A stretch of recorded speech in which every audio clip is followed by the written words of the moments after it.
Thank you so much. Wow. I cannot think of a better group to be up here with. And I am so excited to be here and excited about our bus. It looks pretty good. That is great. I remember once when I first had a bus on my first Senate race, and it was this big kickoff at the University of Minnesota. It was not outside, which you guys are so brave in the spirit of my snow-filled announcement. But I remember it, and I remember it was an Al Gore was there, and the senator from North Dakota at the time, Byron Dorgan. We had this band playing, and then we got on the bus, and we sat down, and Byron Dorgan turned to me, and he goes, "You know what? This is all really fun now." It was a week before the election. 3 months from now, you're going to be sitting inside your office reading a bill that you don't understand, eating a tuna fish sandwich. He goes, "So remember this moment." But this is just so exciting, and I think you all know we're going to be going on this 12-county tour across Iowa, including Lynn County, Keokuk, Washington, Louisa, Scott, Dubuque, Blackhawk, Cerro, Gordo, Guthrie, Warren, Jasper, and Tama counties. Is that right? Pretty exciting. And we have, of course, covered over 50 so far. We're calling this the All of America Bus Tour, and that is because I don't just want to be the president for half of America. I want to be the president for all of America, and that's what this is about. We just came from New Hampshire, where maybe you could cover every single county in 30 hours, in a day and a half, because they have 10 of them, in the middle of a nor'easter, so don't feel cold until you've been out there. But we did that, and now we're here. And as I said, I can't think of three better people to be up here with me. Molly, incredible representative with such a great spirit. You can literally feel it when you see her. My favorite memory of Molly was the St. Patrick's Day parade in this town, where I keep claiming she wore these green shamrock sweatpants, and she keeps telling me they were jeans. But anyway, she was, you could just see the love from her constituents when you march in the parade, as well as, of course, Rob, an incredible leader for this town and this community, ahead of his time on issues of climate change. Then we have Liz, a true public servant, and I... Yeah. This is about Amy. Yeah, but let's just talk about Liz for a second, actually.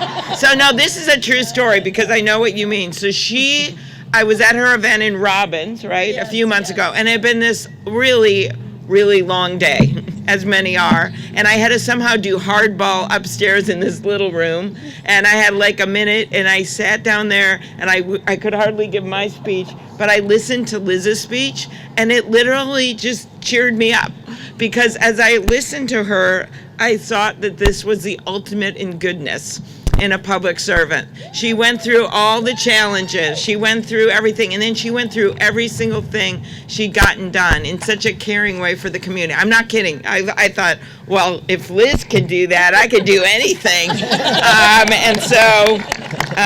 And I'm going to read something about Liz written by someone who knows her best, her daughter. Listen to this. Yeah, you didn't think this was going to be about you, but it is.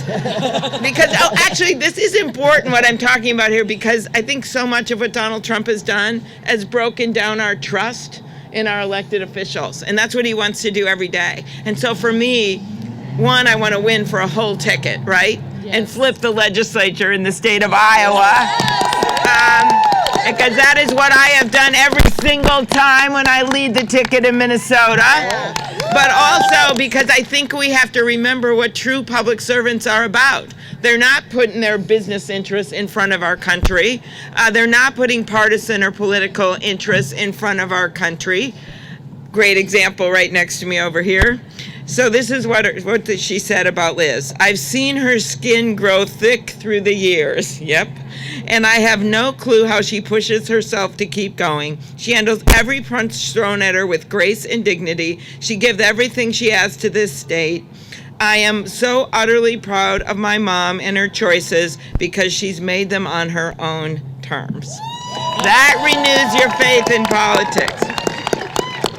And then there is Andy, who believes in bringing people together, not just politically, but literally. Yeah. He's one, as you know, he's one of Iowa's best-known square dance callers. Okay? I did not know that until today. And I got to meet with him and Connie in their home, which was just beautiful, and I could see how much they cared about not just their home and their family, but Iowa. And as you know, Andy worked in the state legislature for 24 years as a Republican. Then he returned 15 years later after his kids were grown and he had retired from his law practice. And according to him, he found a very different Republican caucus when he returned. And I think you've heard that he decided to switch parties.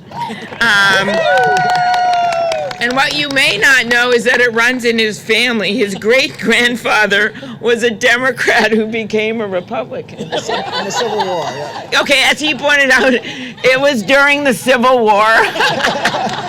So it was like for a really good reason. Okay, all right, okay, so that's okay. But Andy did this, and I think you know this made national news when Andy did this. And he did this in such a beautiful way in explaining his reasons. He just didn't go, oh, I'm changing, I'm mad. He explained it. And he did it at a time of deep political division. He faced tremendous pressure from fellow Republicans, but Andy is someone who stands up for what he believes. He said then, quote, "The time comes when you have to be true to yourself and follow the dictates of your conscience. For me, that time is now." Yes. You know what? I'm thinking that maybe I should read that quote in the chamber of the U.S. Senate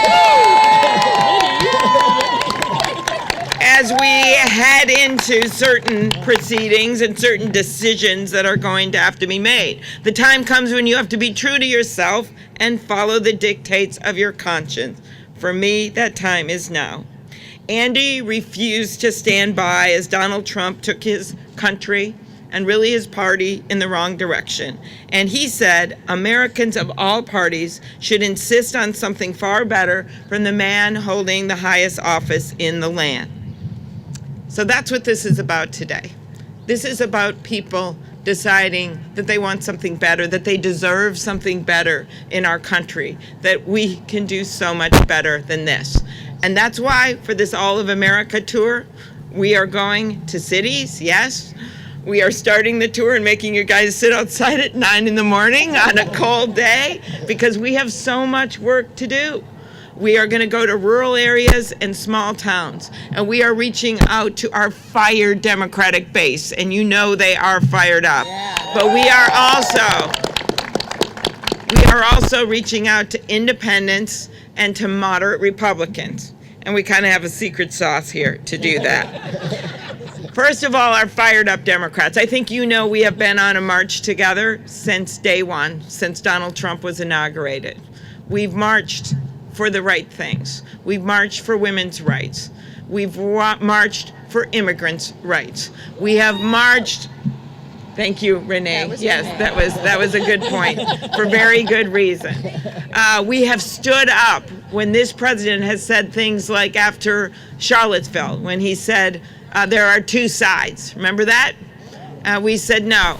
When the other side is the Ku Klux Klan, there are not two sides. There's only one side, and that is the American side. That is all of America. All of America also means the people that I met with when I went to those blue wall states, right? When I met with those carpenters in Pittsburgh, when I met with the dock workers in Michigan, when I met with the dairy farmers in Wisconsin, when we were recently in Dayton, Ohio, and I met with the survivor of that shooting where 9 people were gunned down in 30 seconds, or when we were in Toledo with students there, or when we were right here in Iowa.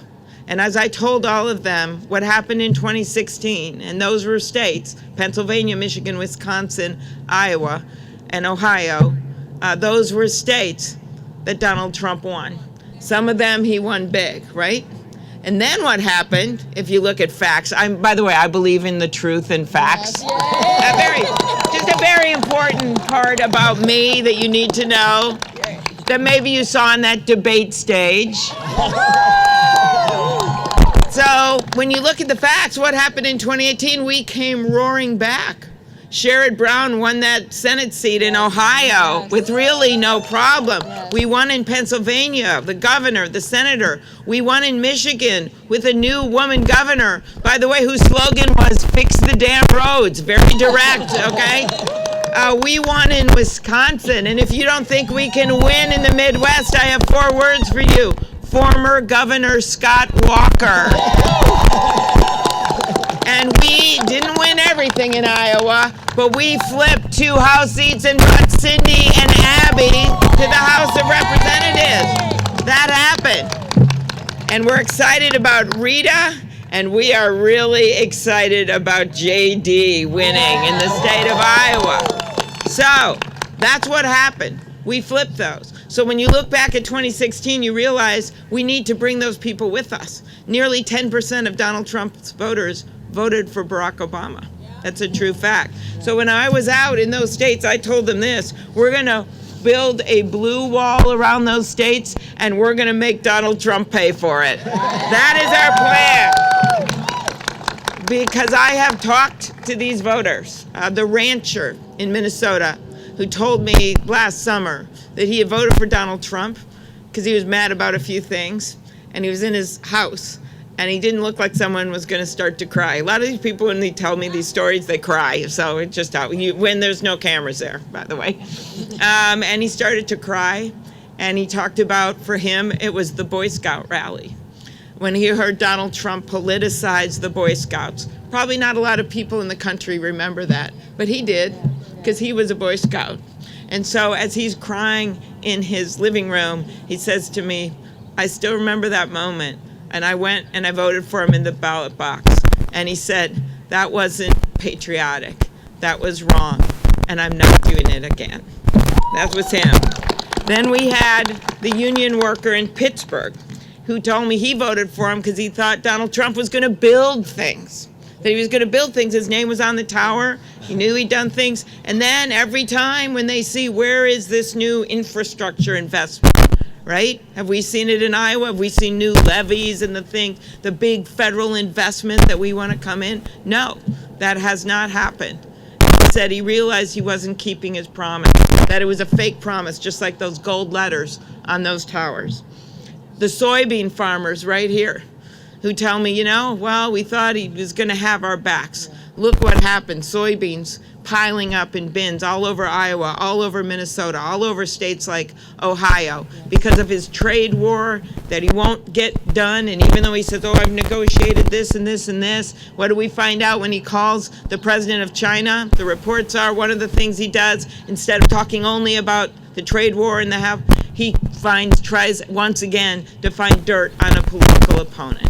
This is what this guy does. Or how about the waivers to the big oil companies? We have seen plants close, ethanol and biodiesel plants right here in the state of Iowa, because he decided to sell out to the oil companies. And now after the fact, just like what Andy mentioned about Syria and the bloodshed there, after the fact, when he realizes he really screwed up, then he tries to fix it.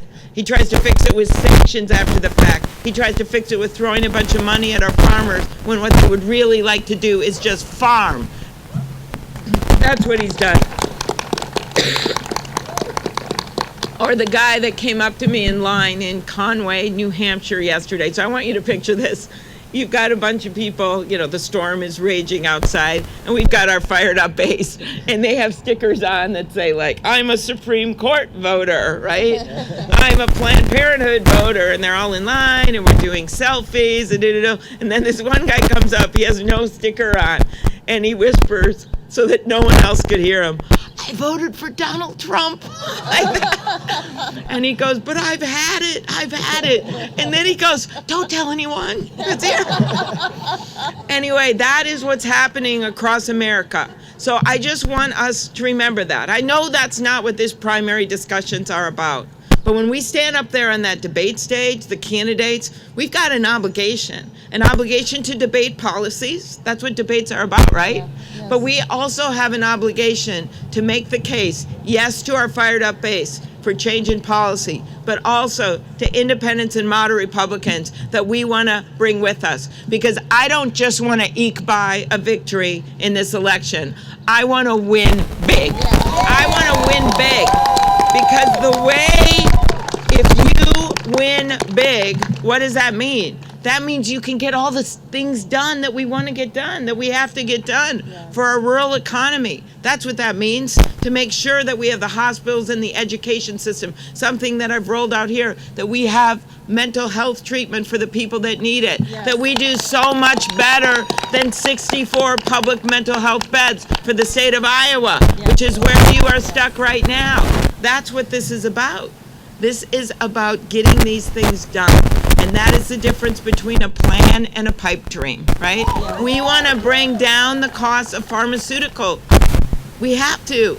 It's the number one issue for people for health care. And when you look at my record, as Liz mentioned, when you look at my record, you see someone that has actually gotten things done, that's taken on this problem. I passed one of the few bills, actually, that we got done on prescription drugs, and that was to get at prescription drug shortages of things like kids' cancer drugs.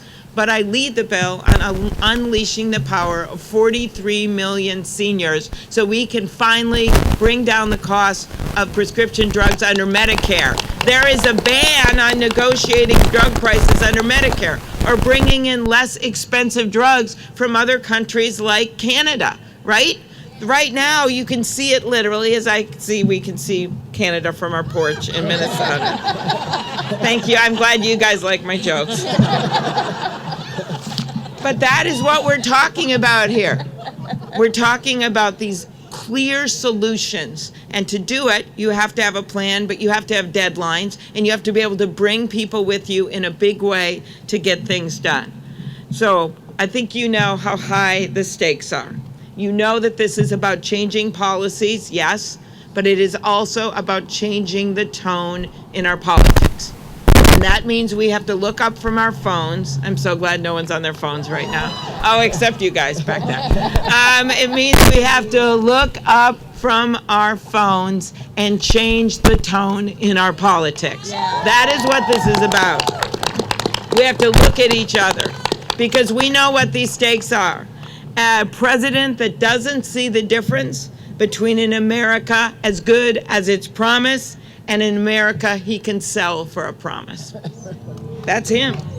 And I am still waiting to find out how he thinks making that call to the president of Ukraine and getting him to try to interfere in our election by looking for dirt on a political opponent. I'm still waiting to find out why that makes America great again, right? I'm still waiting to find out why leaving the Kurds for slaughter and allowing Russia to fill the void, how that makes America great again. And I'm still waiting to find out how when he is asked by a reporter at the G20 about invasion in our own elections by Russia, he turns to Vladimir Putin on the world stage in front of everyone's watching and makes a joke about it. That doesn't make America great again. That makes Russia great again. That's what he's doing. And I'm telling you, because I know some of this foreign policy stuff seems far and far away, but it's not. It's really what we stand for. You think of those veterans, thousands and thousands of Iowans who through the years have lost their lives standing up for our democracy and democracies around the world. Think about the greatest generation. Think about what those returning soldiers have done. They stood up for what's right and for human rights and for democracy. Think about those 4 little girls who lost their life in that church in Birmingham, Alabama. They just commemorated the anniversary of that. They were innocents. They were innocents because people were trying to take rights away. Forever since the founding of this country, we have stood up for our democracy and for human rights. And that's what we have to remember is at stake here. That's what's happening right now.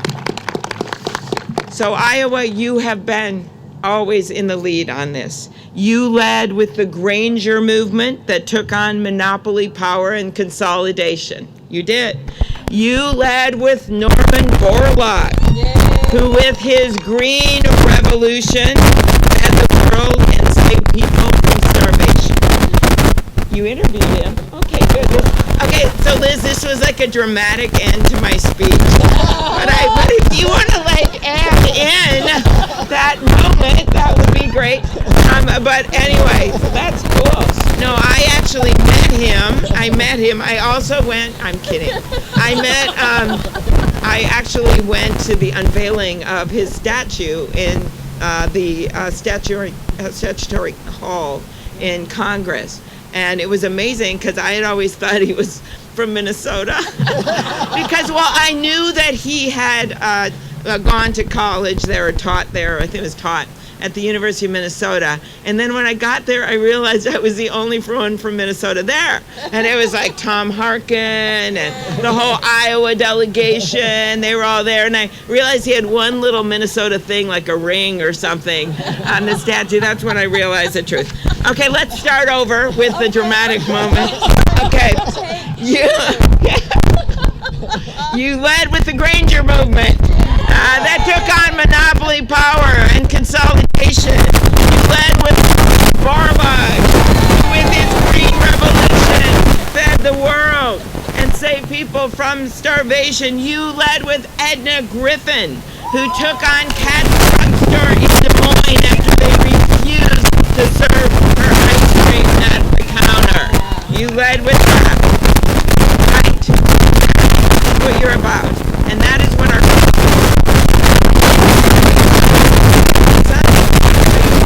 during my speech, okay? I'll end where I began when I announced my candidacy in the middle of that river, in the middle of that snowstorm, with 4 inches of snow on my head. And the reason I picked that place was that it was only a mile away from where that 35W bridge collapsed in the middle of a beautiful summer day. And as I said the next day, a bridge just doesn't fall down in the middle of America. And we rebuilt it.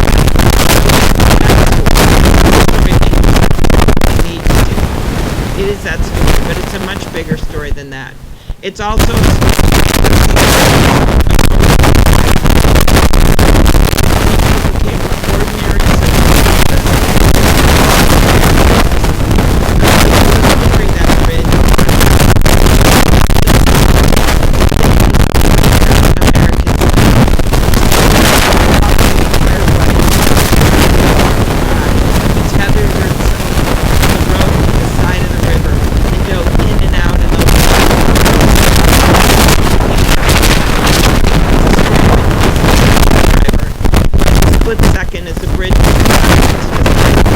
save himself by ramming the semi back kids, and with the sight of no in his head, he veered off almost to a stop.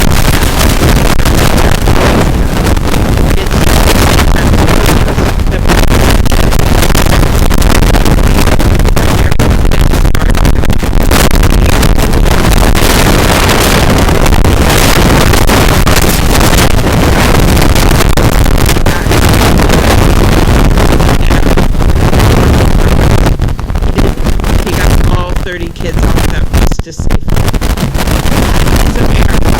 That is community. That is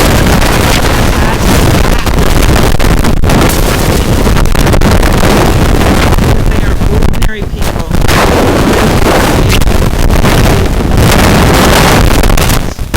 And that's what we're doing up here. What these incredible representatives do every day, but that's what all of you do, the citizens of this country. And that's what I'm trying to do in this presidential race, because I see a place of extraordinary power in Washington, D.C., in that White House.